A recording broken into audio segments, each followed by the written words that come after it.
Hi everyone, this is Transmechanic, and today what we'll be working on is this Corbin Russwin master ring. Now you may notice that this is a little bit bigger than a standard key and knob cylinder, and the reason for that is because if we look back here you'll notice that there is an outer lock body and then this intersection here along with the inner core, which you can't really see because it's obscured by the tailpiece, but we'll show you that in a little while. And you'll notice I have this marked across here, and the reason why is because this lock has two separate shear lines. The first being the core shear line, where we'll only see this portion move. The second being the master ring shear line, where we'll see both of these portions move in concert inside the lock body. So I'm hoping that what we can do today is pick both shear lines, and maybe if I can, then I'll open it up for you so that you can see what's inside. Alright, let's get started. Using a 50 thousandths top of the keyway tension. And this pick, the monkey paw, is actually kind of important for this. This is a deep reach monkey paw, but the thing is that you may have noticed inside here that doesn't look like a standard pin, and it's not. The first two in this are actually ball bearings, which are there to resist, erosion of the pins, but also they're particularly good at thwarting picking attacks because most picks will just roll off them. However, the monkey paw, with its notch like that, takes a hold of those really nicely.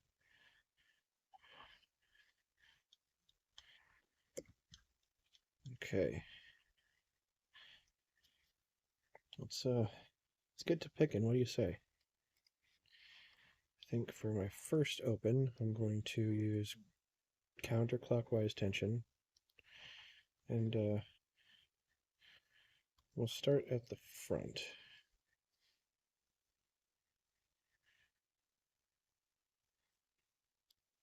Click on one.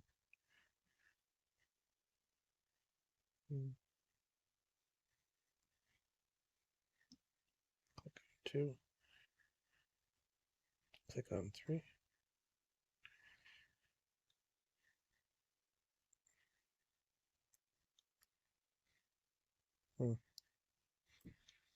Click on four. That was a little rough. Click on five. And we got an open. Here's the thing though. Notice we got that open to the master line. Okay, you see how all of those were moving. Well, in order to operate this on the other shear line, we're going to try basically the same approach, but we're going to have to lift each of the pins to a slightly different height. And I don't know why, but I found that this one actually prefers to be picked back to front to get to that shear line. Click on 5, 4, 3, 2, and 1. Alright, let's take a look and see what we got. Hopefully, we'll have... Yep, there is the shear line for the core. As you can see, the outer portion is not turning. So now that we have an open on this, how about I set this down for just a second while I move my vise, and we can pop this open and show you what's inside.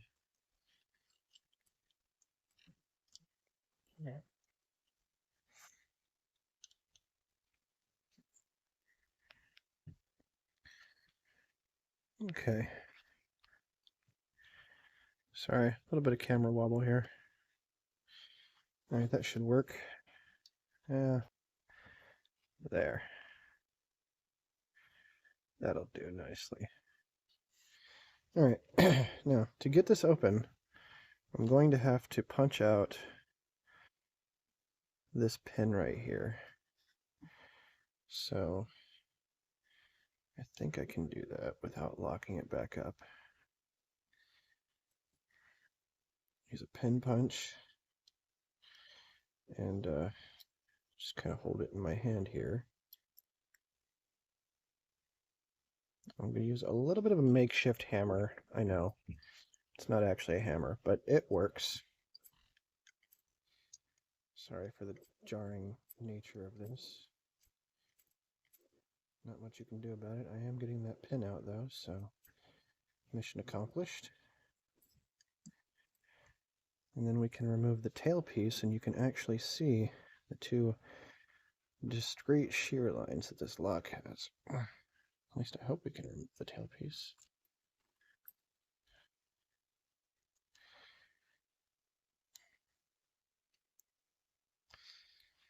Bear with me here. I haven't had this one open but a couple of times, so I might struggle just a little bit with it. Come on. There we go. Tailpiece is out, and now you can actually see how the core rotates inside of that master ring that we saw rotating earlier. Okay, set the tailpiece down, and then I'm going to grab a follower. Luckily for me, this does use the same follower as most Schlage cylinders, although I have another one that doesn't, so don't assume that yours will. But because of the way this tailpiece is situated, I do have to shim this in order to get my follower down in there without dropping pins everywhere. So we'll do that now. Hopefully successfully. I have bent a few shims in the past. You know what? I'm going to start the shim over here.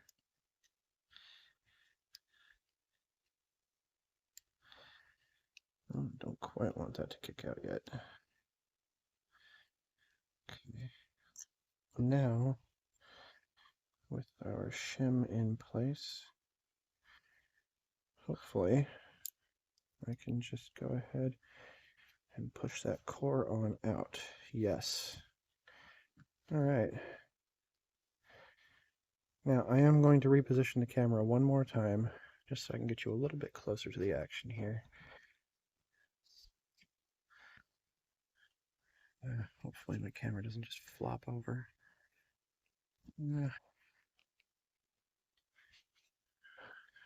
Jeez. Pardon the wobbliness. I'm working with a new camera mount here. What is this? Oh, there we go. All right. Now I should be able to get all of this without too much issue. Okay.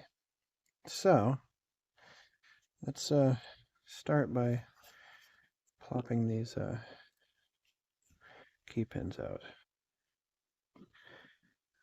Here's pin 1, and here's the thing. You just saw that ball bearing roll across there. That is one of the ball bearings I was telling you about. Okay. And this lock does have some master wafers in it. It had those when I got it, and I'm not completely sure why. I didn't get it with keys though, so for all I know this lock was also master keyed. Okay.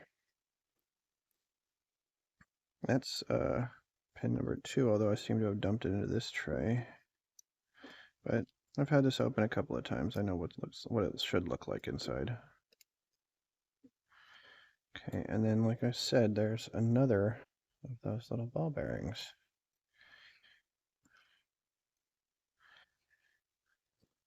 Let's go with key pin number 3.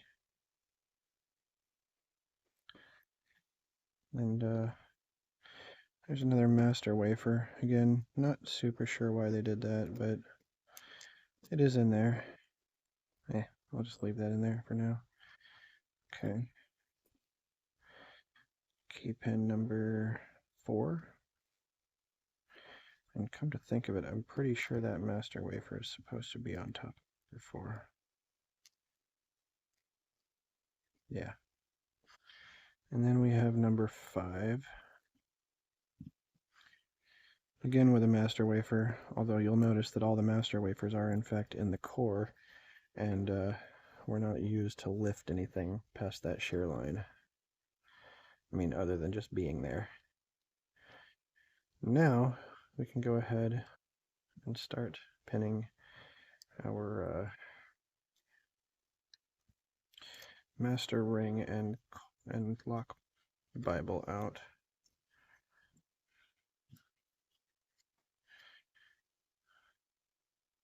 So, you'll notice this is cut for 6 pins. Did not come with a 6th pin when I got it, and I'm not sure. I've seen a couple with 6 pins, but I'm not sure exactly what the pinning would be for a 6th pin on this. So that one is number 1. Kind of pulling this out the ass end here. And here is our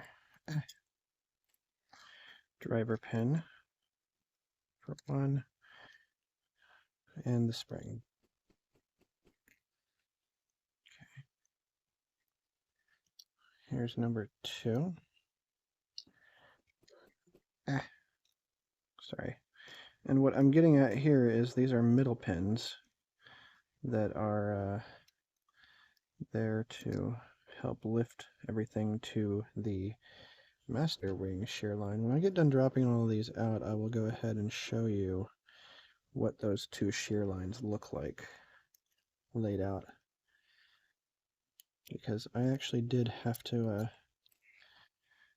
essentially build this lock myself. When I got it, it was not operational as a master ring lock. Okay, I'm gonna kick that spring out if I can. No, he doesn't want to come out yet. Okay. 4.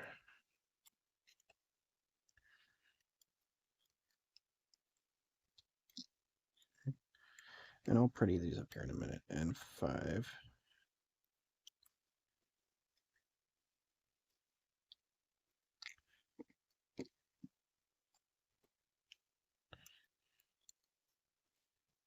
Then, like I said, the springs should just drop out.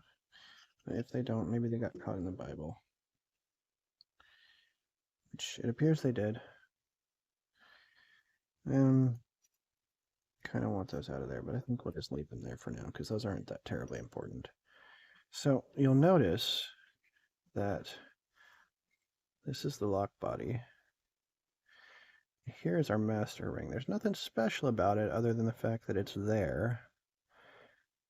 It's just a thick sleeve that goes around the core. And just for reference, there's nothing terribly special about our core either. It doesn't have any counter milling. Although it does look like somebody milled it flat at one point. Again, I'm not the original owner of this lock. This was one that was a rescue lock from one of those Habitat for Humanity stores.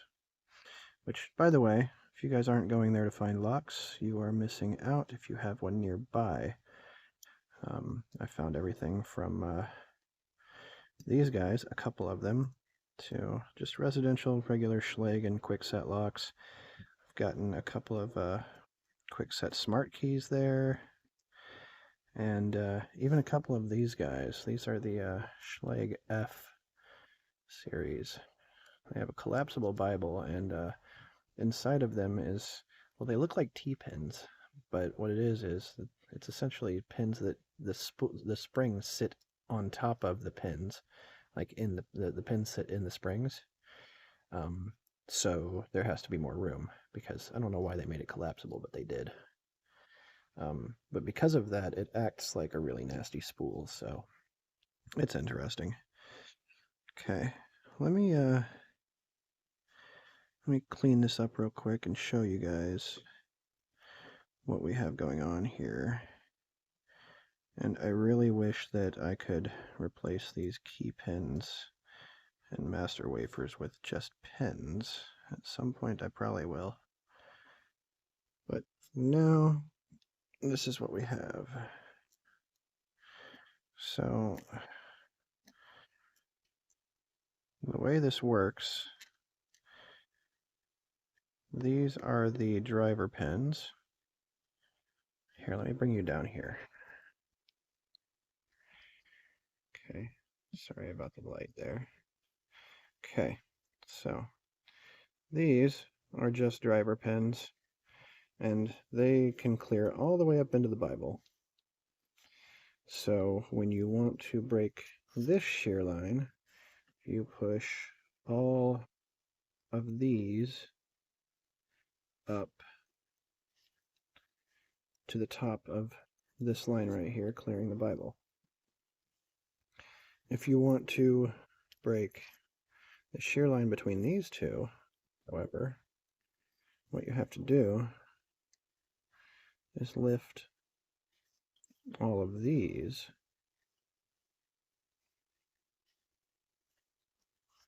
above this so that they would end up sitting like that.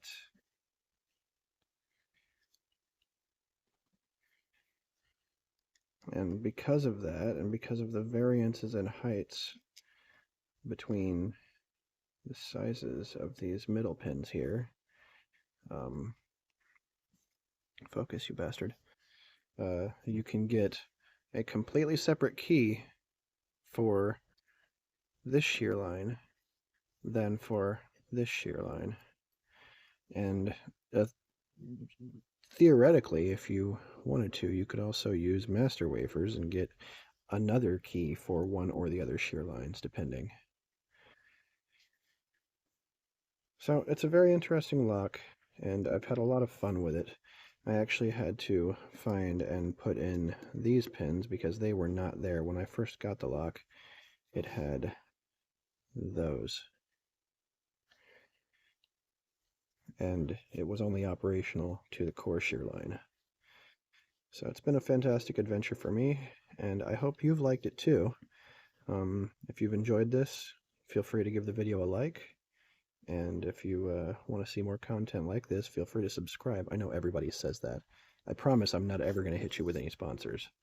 But that's all I have for you today. I hope that you've enjoyed it, and have a nice day.